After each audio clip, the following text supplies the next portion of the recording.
RGPV diploma के previous year के question papers को सॉल्व करने की सीरीज़ के इस वीडियो में हम ईयर 2023 के कंप्यूटर प्रोग्रामिंग का क्वेश्चन पेपर सॉल्व कर रहे हैं। और आज के इस वीडियो में हम इस क्वेश्चन पेपर का क्वेश्चन नंबर 6 का ऑप्शन ए सॉल्व करेंगे। तो आज के इस वीडियो के लिए हमारे पास क्वेश्चन है व्हाट इज़ रिकर्सन या रिकर्सन क्या होता है। तो अगर आपके सेमेस्टर एग्जाम में आपसे क्वेश्चन पूछा जाता है कि रिकर्सन क्या होता है, तो आप उस क्वेश्चन का आंसर कुछ इस तरीके से लिख सकते हैं। तो चलिए आज के इस वीडियो में हम इस क्वेश्चन के आंसर को लाइन बाय लाइन समझना शुरू करते हैं। तो रिकर्सन क्या होता है? सी लैंग्वेज में रिकर्सन एक प्रोग्रामिंग टेक्निक है। तो रिकर्सन क्या है? सी लैंग्वेज में एक प्रोग्रामिंग टेक्निक है जिसमें एक फंक्शन स्वयं को कॉल करता है। तो रिकर्सन में क्या होगा कि कोई फंक्शन होगा और वो खुद को कॉल करेगा। यह तकनीक विशेष रूप से कॉम्प्लेक्स प्रॉब्लम को छोटे छोटे और सिंपल सब प्रॉब्लम्स में डिवाइड करने के लिए उपयोगी होती है। तो ये टेक्निक हम कब यूज़ करते हैं? जब हमारे पास एक कॉम्प्लेक्स प्रॉब्लम हो और हमें उस कॉम्प्लेक्स प्रॉब्लम को सॉल्व करने के लिए पहले उस कॉम्प्लेक्स प्रॉब्लम को छोटे छोटे और सिंपल सब प्रॉब्लम्स में डिवाइड करना हो। तो हम क्या करेंगे कि हमने कॉम्प्लेक्स प्रॉब्लम को बहुत छोटे छोटे सिंपल सब प्रॉब्लम्स में डिवाइड कर लिया। अब हम क्या करेंगे, उन सब प्रॉब्लम्स को सॉल्व करके पूरे कॉम्प्लेक्स प्रॉब्लम को सॉल्व कर लेंगे। एग्जाम्पल के लिए, जैसे हमारे पास मेन फंक्शन के अंदर एक फंक्शन कॉल हो रही है, यहाँ पे रिकर्स नाम का फंक्शन है जिसको मेन फंक्शन से कॉल किया जा रहा है। तो जैसे ही हमने रिकर्स फंक्शन को कॉल किया तो ये एक सिंपल फंक्शन कॉल है और कंट्रोल हमारा कहाँ चला जाएगा? रिकर्स फंक्शन में। फिर रिकर्स फंक्शन में कंट्रोल जाने के बाद रिकर्स फंक्शन के डेफिनेशन में फिर से रिकर्स फंक्शन को ही कॉल किया गया है। तो इसी को हम कहते हैं रिकर्सिव कॉल। मतलब जिस फंक्शन के अंदर हम हैं उसी फंक्शन को हम दोबारा कॉल कर रहे हैं या तिबारा कॉल कर रहे हैं या बार बार कॉल कर रहे हैं। तो इसी प्रोसेस को हम रिकर्सन कहते हैं और इस कॉल को हम रिकर्सिव कॉल कहते हैं। इसके बाद चलिए रिकर्सन के मुख्य एलिमेंट्स को अब देख लेते हैं हम। तो रिकर्सन में दो मुख्य एलिमेंट्स होते हैं, पहला बेस केस और दूसरा रिकर्सिव केस। बेस केस यह वह स्थिति होती है जहां रिकर्सिव फंक्शन को फिर से कॉल करने की ज़रूरत नहीं होती। बेस केस यह सुनिश्चित करता है कि रिकर्सन सही समय पर खत्म हो जाए और कभी इनफाइनाइट लूप में न फंसे। ठीक है, तो मैंने आपको बताया कि रिकर्सिव फंक्शन में एक फंक्शन खुद को ही बार बार कॉल करेगा। तो जैसे कि आप यहाँ देख सकते हैं, ये फैक्टोरियल नाम का रिकर्सिव फंक्शन है और आप देख सकते हैं कि ये फंक्शन का नाम भी फैक्टोरियल है और फंक्शन के डेफिनेशन में हमने फैक्टोरियल को ही कॉल किया है। तो ये एक रिकर्सिव कॉल है। तो ऐसे अगर हम कॉल करते रहेंगे, ये कॉल तो कभी हमारी ख़त्म ही नहीं होगी, ये रिकर्सिव कॉल कभी ख़त्म नहीं होगी। तो हमें एक केस चाहिए जहाँ पे रिकर्सिव कॉल ख़त्म हो जाए, समाप्त हो जाए। तो इसी को हम बेस केस कहते हैं। जैसे कि आप यहाँ पे अभी देख रहे हैं कि इफ़ n = 0 देन रिटर्न 1, ये बेस केस है। मतलब हम इस रिकर्सिव फंक्शन को कॉल करते रहेंगे कब तक? जब तक n की वैल्यू 0 ना हो जाए। और जैसे ही n की वैल्यू 0 हो जाएगी तो हम इस रिकर्सिव कॉल को एंड कर देंगे और हमारा ये रिकर्सिव फंक्शन ख़त्म हो जाएगा और हमारा कंट्रोल चला जाएगा वापस मेन में, जहाँ से इस रिकर्सिव फंक्शन को कॉल किया गया है। तो हर रिकर्सिव फंक्शन में एक बेस केस का होना बहुत ज़रूरी है। अगर आपके रिकर्सिव फंक्शन में बेस केस नहीं हुआ तो फिर आपका जो रिकर्सिव कॉल होगा वो इनफाइनाइट लूप में चला जाएगा, फिर वो रिकर्सिव कॉल कभी बंद नहीं होगा। दूसरा एलिमेंट है रिकर्सिव केस। यह वह स्थिति है जिसमें फंक्शन स्वयं को पुनः कॉल करता है, आमतौर पर एक छोटे या सरल उप समस्या के साथ। तो आप जैसा कि यहाँ देख सकते हैं, यहाँ पे दो केस हैं, पहला बेस केस और दूसरा रिकर्सिव केस। बेस केस होता है रिकर्सन को रोकने के लिए और रिकर्सिव केस होता है रिकर्सन को चलाने के लिए। तो जब हमने फैक्टोरियल को कॉल किया तो n की वैल्यू चेक की गई, n की वैल्यू अगर 0 के बराबर होती तो यहीं से हमारा रिकर्सिव कॉल ख़त्म हो जाता। लेकिन अगर n की वैल्यू 0 के बराबर नहीं है तो हम जाएंगे यहाँ नीचे और हमारा फिर से रिकर्सिव कॉल हो जाएगा with smaller value of n। मतलब अगर यहाँ पे n की वैल्यू 5 है तो जब दोबारा फैक्टोरियल कॉल होगा तो अब n की वैल्यू 5 - 1 मतलब 4 के साथ कॉल होगा। तो हमने क्या किया, एक बड़ी प्रॉब्लम को छोटी सब प्रॉब्लम में डिवाइड कर दिया। तो इस तरीके से हमारे पास रिकर्सन के मुख्य एलिमेंट में दो मुख्य एलिमेंट होते हैं रिकर्सन में, पहला बेस केस और दूसरा रिकर्सिव केस। तो इसके बाद चलिए अब हम समझते हैं रिकर्सन को एक एग्जाम्पल के साथ, ठीक है। तो अब इस एग्जाम्पल में फैक्टोरियल एक समान उदाहरण है जिसमें n का factorial n into n minus one factorial होता है। जैसे कि हमें पता है कि जो n का फैक्टोरियल होता है वो n into n minus one factorial के बराबर होता है। तो यहाँ पे हम क्या कर रहे हैं कि हम एक कॉम्प्लेक्स प्रॉब्लम को, हमारे पास ये एक कॉम्प्लेक्स प्रॉब्लम है, तो इस कॉम्प्लेक्स प्रॉब्लम को हम छोटी सब प्रॉब्लम में डिवाइड कर रहे हैं, ठीक है। सिंपल सब प्रॉब्लम है। जैसे यहाँ पे इस कॉम्प्लेक्स प्रॉब्लम को दो भागों में बांटा हमने, तो पहली सब प्रॉब्लम ये है जिसमें हमारे पास 5 है, जिसमें हमें कुछ करना ही नहीं है, और दूसरी छोटी सब प्रॉब्लम है ये, तो हमें इसको सॉल्व करना है, ठीक है। फिर इसको सॉल्व करने के लिए फिर हम इसको फर्दर डिवाइड करेंगे। ऐसे कर करके हम तब तक डिवाइड करते रहेंगे अपनी कॉम्प्लेक्स प्रॉब्लम को जब तक कि हमें सबसे छोटी और सबसे सिंपल प्रॉब्लम ना मिल जाए। तो फैक्टोरियल को प्राप्त करने के लिए रिकर्सिव फंक्शन, ठीक है। तो अब हम एक एग्जांपल से समझते हैं कि हम किसी नंबर का फैक्टोरियल एक रिकर्सिव फंक्शन की मदद से कैसे निकालते हैं। तो ये प्रोग्राम है। तो इस प्रोग्राम में सबसे पहले हमने लिखा है हैज़ इंक्लूड stdio.h, जो कि हर सी प्रोग्राम की कॉमन लाइन होती है। उसके बाद ये है हमारा फैक्टोरियल का रिकर्सिव फंक्शन, जो कि हम बाद में आएंगे मेन से, क्योंकि जब कंट्रोल पहले तो हैज़ इंक्लूड stdio.h एग्जीक्यूट हुआ, उसके बाद में ये फंक्शन मिला, तो कंपाइलर क्या है सबसे पहले ढूंढेगा मेन को, ठीक है। तो कंट्रोल हमारा पहुंचा मेन फंक्शन में। मेन फंक्शन में पहुंचने के बाद हमने क्या किया, एक नम नाम का हमने वेरिएबल बनाया, उसमें अभी फ़िलहाल कोई वैल्यू नहीं है। फिर हमारा क्या हुआ, एंटर अ नंबर, यूज़र से हमने बोला एंटर अ नंबर, तो यूज़र ने एक नंबर एंटर किया, मान लीजिए यूज़र ने एंटर किया 5, ठीक है। उसके बाद में प्रिंटफ स्टेटमेंट एग्जीक्यूट होगा। प्रिंटफ स्टेटमेंट में होगा फैक्टोरियल ऑफ %d। %d मतलब कि डबल कोट के बाद पहला वेरिएबल, तो पहला वेरिएबल तो नम है, तो ये %d की जगह हमें 5 मिल जाएगा, इक्वल टू ये %d फिर आया इक्वल टू %d। तो अब इस %d की वैल्यू डिपेंड करती है इस फंक्शन कॉल पर, मतलब ये फंक्शन कॉल होगा और यहाँ पे जो वैल्यू आएगी वही यहाँ पे आके प्रिंट होगी। तो चलिए हम चलते हैं फंक्शन कॉल पे। तो नम की वैल्यू क्या है 5, तो यहाँ पे फंक्शन कॉल हुआ है, तो हम कहाँ जाएंगे, उस फंक्शन के पास जाएंगे जिसके लिए ये कॉल हुआ है। तो हम ऊपर जाएंगे और यहाँ पे हम पहुँचेंगे फंक्शन कॉल में। तो ये हम पहुँच गए फंक्शन कॉल में, और पास क्या हुआ यहाँ से, जब हमने कॉल किया मेन से तो 5 पास हुआ, तो n की वैल्यू यहाँ पे क्या हो गई 5। मतलब अब इस केस में n की वैल्यू क्या है 5 है। उसके बाद हम इस फंक्शन के अंदर गए और हमने इफ़ कंडीशन चेक किया। इफ़ कंडीशन में हमने चेक किया कि क्या 5 0 के बराबर है, तो नहीं, 5 0 के बराबर नहीं है, 5 5 है, 0 0 है, दोनों बराबर नहीं है। तो इफ़ कंडीशन फॉल्स हो गई, तो हम कहाँ गए, एल्स में गए। एल्स में जाने के बाद हमें क्या मिला, रिटर्न n और फैक्टोरियल n-1, ठीक है। तो अगर यहाँ पे फैक्टोरियल n-1 ना होता तो अभी हमारा फंक्शन कंप्लीट हो गया होता, क्योंकि n इंटू जो भी यहाँ पे होता हम मल्टीप्लाई करते और रिटर्न हो जाता। लेकिन हमें n की वैल्यू तो पता है, लेकिन हमें फैक्टोरियल n-1 की वैल्यू नहीं पता है। तो फैक्टोरियल n-1 मतलब n की वैल्यू क्या है 5, 5 - 1 4, हमें फैक्टोरियल 4 की वैल्यू तो पता ही नहीं है। फैक्टोरियल 4 की वैल्यू नहीं पता है तो हम क्या करेंगे, फैक्टोरियल 4 पहले कैलकुलेट करेंगे, ठीक है। तो इस बात को समझने के लिए अगर मैं आपको ऐसा बताऊं कि जब हमने फैक्टोरियल 4 कॉल किया, जब हमने फैक्टोरियल 4 कॉल किया, तो अब ये पूरा फंक्शन चला जाएगा कहाँ पे, स्टैक में चला जाएगा, स्टैक में। जैसे जब हमने मेन से इस फंक्शन को कॉल किया, तो मेन फंक्शन हमारा चला गया है स्टैक में, ठीक है। स्टैक एक डेटा स्ट्रक्चर होता है जो कि फंक्शन कॉल के दौरान ओरिजिनल फंक्शन को सेव करके रखता है कि जब ये फंक्शन कॉल कंप्लीट हो जाएगी, जब यहाँ पे ये फंक्शन कॉल कंप्लीट हो जाएगी, तो इसके बाद यहाँ पे क्या हुआ था बाकी मेन में, तो उस बात का रिकॉर्ड रहता है स्टैक में, ठीक है। वैसे ही जब हमने यहाँ फैक्टोरियल 4 को कॉल किया, तो फैक्टोरियल 5 वाला जो पूरा फंक्शन था वो चला जाएगा स्टैक में, और यही सेम रिकर्सन अब होगा किसके लिए, 4 के लिए।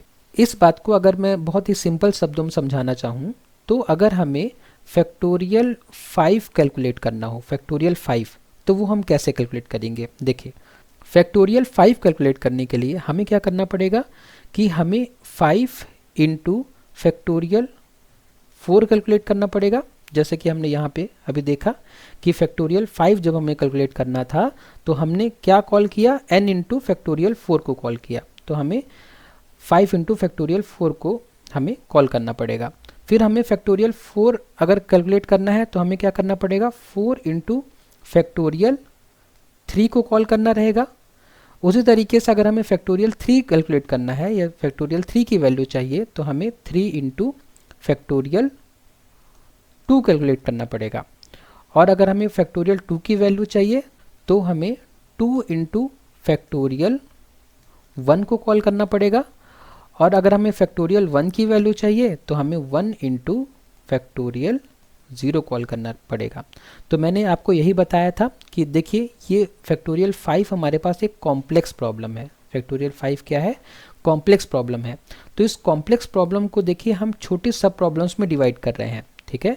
तो इसको मैंने छोटी सब प्रॉब्लम में डिवाइड किया तो फैक्टोरियल 4 मिला। अब फैक्टोरियल 4 भी हमारे पास एक कॉम्प्लेक्स प्रॉब्लम है, तो इसको मैंने फर्दर डिवाइड किया, ठीक है।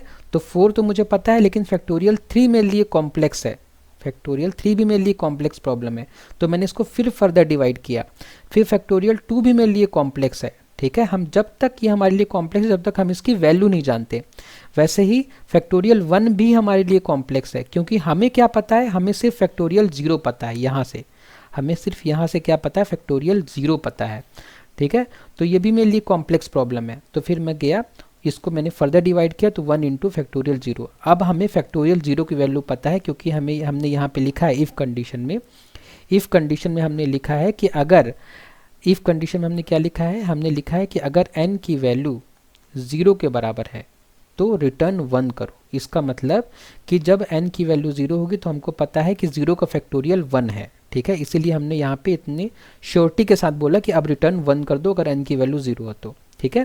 तो इसका मतलब ये हुआ कि n की वैल्यू 0 है तो रिटर्न 1 करो, मतलब कि फैक्टोरियल 0 की वैल्यू 1 है, फैक्टोरियल 0 की वैल्यू 1 है। तो हमें फैक्टोरियल 0 की वैल्यू पता है, तो हमने फैक्टोरियल 0 को लिए क्या लिख दी, 1 लिख दी। अब 1 इंटू 1 क्या हो जाएगा, 1। तो 1 किसको मिल जाएगा, इस फैक्टोरियल 1 को मिल जाएगा, मतलब फैक्टोरियल 1 की वैल्यू क्या है, 1।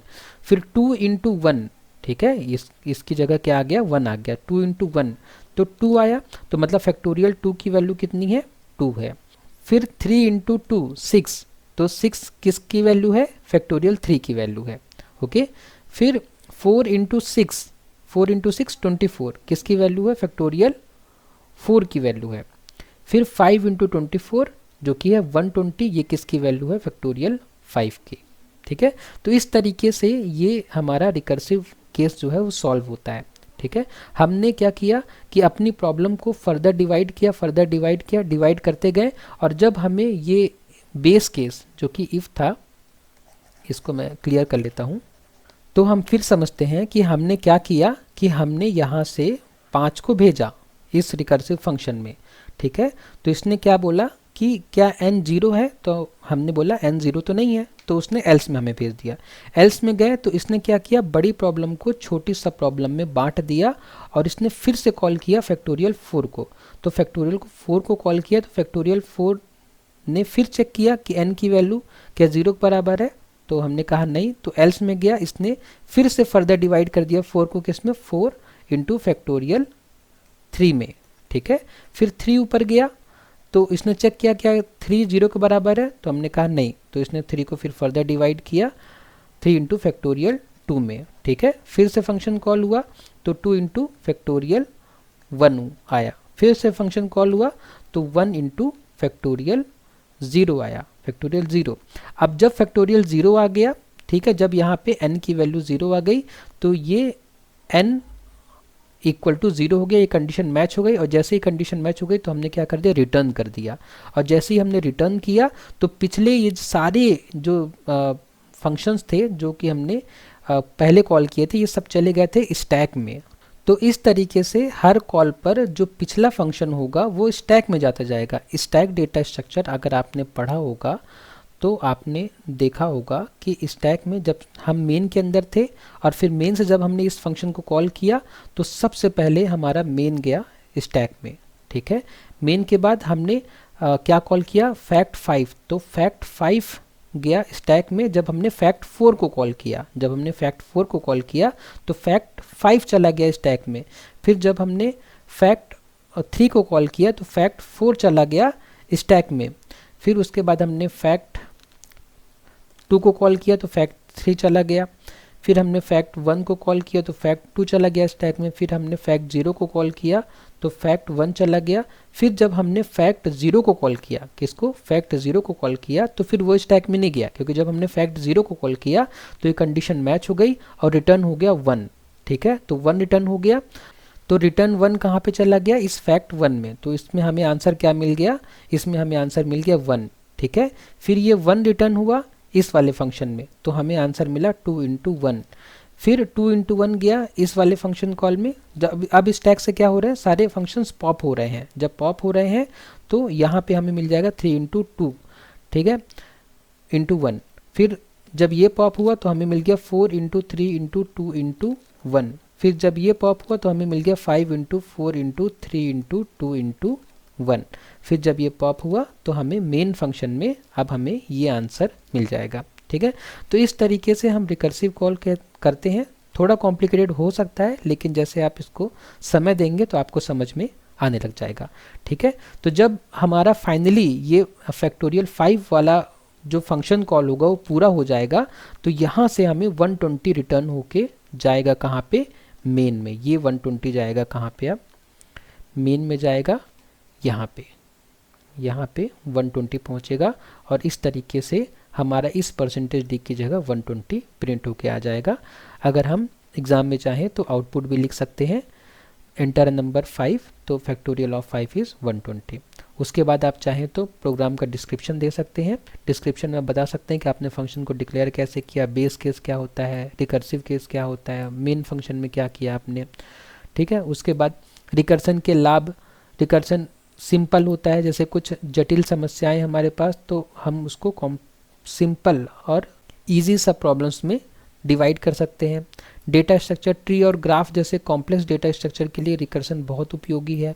उसके बाद में प्रॉब्लम स्प्लिटिंग, समस्याओं को छोटे टुकड़ों में विभाजित करना आसान होता है इसमें। ठीक है, तो रिकर्सन के लाभ हैं। फिर एग्जाम में आप रिकर्सन के नुकसान भी लिख सकते हैं। आप बता सकते हैं कि डीप रिकर्सन स्टैक ओवरफ्लो का कारण बन सकता है। ठीक है, अगर आपका रिकर्सन जो है डीप हुआ, मतलब स्टैक में बहुत बार रिकर्सिव जो कॉल थी वो जाती गई, तो आपका स्टैक ओवरफ्लो हो सकता है। ठीक है, तो इसको हम एक एग्जाम्पल के साथ समझ सकते हैं। जैसे मान लीजिए कि आपका यही प्रोग्राम था, तो चलिए इस प्रोग्राम को रन करते हैं और देखते हैं कि स्टैक ओवरफ्लो कब होता है।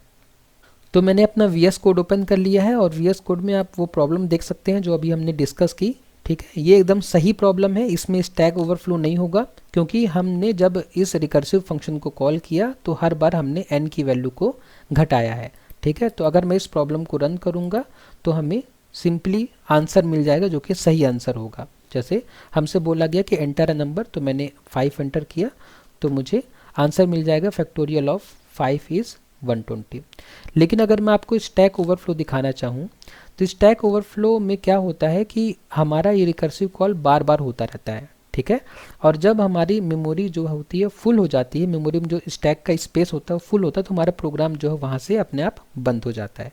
ठीक है, तो इस बात को समझने के लिए हमें क्या करना पड़ेगा कि मान लीजिए कि अभी जब मैंने यहाँ पे रिकर्सिव कॉल किया है तो मैंने n की वैल्यू हर बार घटाई है, क्योंकि पहले अगर n की वैल्यू मैंने यहाँ से 5 पास करी है तो हर रिकर्सिव कॉल में वो कम होती जाएगी। लेकिन अगर यहाँ पे मैं n की वैल्यू को अगर डिक्रीज करने की बजाय इंक्रीज कर दूँ तो ये हमारा रिकर्सिव कॉल चला जाएगा इनफाइनाइट लूप पर, क्योंकि ये कभी बंद नहीं होगा। ठीक है, तो इसको देखने के लिए हम क्या कर सकते हैं कि मैं यहाँ पे एक प्रिंटफ स्टेटमेंट लिख सकता हूँ, प्रिंटफ स्टेटमेंट, और इस प्रिंटफ स्टेटमेंट में n की वैल्यू मैं प्रिंट करा सकता हूँ। ठीक है, n इक्वल टू %d/n और यहाँ पे मैं n की वैल्यू प्रिंट कराता हूँ। ठीक है, तो एक काम करते हैं, पहले मैं जब हमारा प्रोग्राम सही था तब मैं n की वैल्यू प्रिंट कराता हूँ और फिर प्रोग्राम को मैं थोड़ा गड़बड़ करके फिर n की वैल्यू प्रिंट कराऊंगा, फिर आप देखिएगा स्टैक ओवरफ्लो कैसे होता है। ओके, तो मैंने यहाँ पे प्रोग्राम को रन किया। प्रोग्राम को रन करने के बाद मुझसे इनपुट में एक नंबर बोल रहा है, तो मैंने 5 एंटर किया तो जैसे कि आप देख सकते हैं कि हर रिकर्सिव कॉल में n की वैल्यू एक डिक्रीज हो रही है, ठीक है। लेकिन अब मैंने थोड़ा गड़बड़ कर दिया और मैंने n की वैल्यू को हर बार एक इंक्रीज किया, ठीक है। और ये केस बंद कब होगा, बेस केस बोल रहा है कि जब n की वैल्यू 0 होगी तभी ये रिकर्सिव कॉल बंद होगी, लेकिन n की वैल्यू तो कभी 0 होगी ही नहीं, क्योंकि हम क्या कर रहे हैं, हर बार n की वैल्यू इंक्रीज कर रहे हैं, डिक्रीज नहीं कर रहे हैं, ठीक है। तो अब देखिएगा n की वैल्यू बढ़ती जाएगी तब तक जब तक कि स्टैक ओवरफ्लो ना हो जाए। तो मैं इस प्रोग्राम को रन करता हूँ और रन करने के बाद मुझसे इसने एक नंबर मांगा, तो मैं नंबर देता हूँ 5 और मैंने रन किया प्रोग्राम को। देखिए देखिए ये स्टैक, ये क्या हो रहा है कि n की वैल्यू बढ़ते जा रही है और फंक्शन कॉल होता जा रहा है। तो जब तक स्टैक ओवरफ्लो नहीं होगा तब तक n की वैल्यू आगे बढ़ती जाएगी। देखिए अभी भी n की वैल्यू बढ़ रही है और यहाँ पे n की वैल्यू 64913 पे हमारा स्टैक ओवरफ्लो हो गया और हमारा प्रोग्राम रन होना बंद हो गया, ठीक है। तो इस तरीके से अगर आपने बेस केस में कुछ गड़बड़ कर दी, ठीक है, या आपने प्रोग्राम में कुछ गड़बड़ कर दी, तो आपको क्या हो जाएगा, स्टैक ओवरफ्लो हो जाएगा और पूरी मेमोरी जो है, स्टैक की पूरी मेमोरी जो है भर जाएगी और आपका प्रोग्राम रन होना बंद हो जाएगा। इसीलिए जब हम रिकर्सिव कॉल करें तो इस बात को विशेष ध्यान दें कि कहीं हमारा ऐसा ना हो कि बेस केस कभी पहुँचे ही नहीं, बेस केस कभी एग्जीक्यूट ही ना हो। उसके बाद रिकर्सन के नुकसान को समझने के बाद, ठीक है, टाइम कॉम्प्लेक्सिटी, यदि समस्या को प्रभावी ढंग से हल नहीं किया गया तो यह समय और संसाधनों की खपत कर सकता है, ठीक है। टाइम कॉम्प्लेक्सिटी दिक्कत हो सकती है अगर आपने सही से इम्प्लीमेंट नहीं किया तो। उसके बाद हम कंक्लूजन या निष्कर्ष लिख सकते हैं कि रिकर्सन एक प्रोग्रामिंग तकनीक है जिसमें एक फंक्शन स्वयं को तब तक कॉल करता है जब तक कि निर्धारित शर्त मतलब बेस केस पूरी नहीं हो जाती। यह कॉम्प्लेक्स प्रॉब्लम्स को छोटे छोटे सब प्रॉब्लम्स में विभाजित कर उन्हें हल करने में सहायक होती है, कौन, रिकर्सन। हालांकि इसे उपयोग करते समय बेस केस का सही निर्धारण और सावधानी पूर्वक योजना बनाना आवश्यक है ताकि इनफाइनाइट रिकर्सन से बचा जा सके। तो इतना आंसर आपके एग्जाम के लिए रिकर्सन के लिए मोर देन सफिशिएंट है। इसमें हमने लगभग सब कुछ कवर कर लिया रिकर्सन का। तो आज के वीडियो में बस इतना ही। इस वीडियो में अगर आपको कोई डाउट है तो प्लीज़ मुझे कमेंट बॉक्स में बताइए। नेक्स्ट वीडियो में हम इस क्वेश्चन पेपर का नेक्स्ट क्वेश्चन सॉल्व करेंगे। वीडियो को लास्ट तक देखने के लिए धन्यवाद।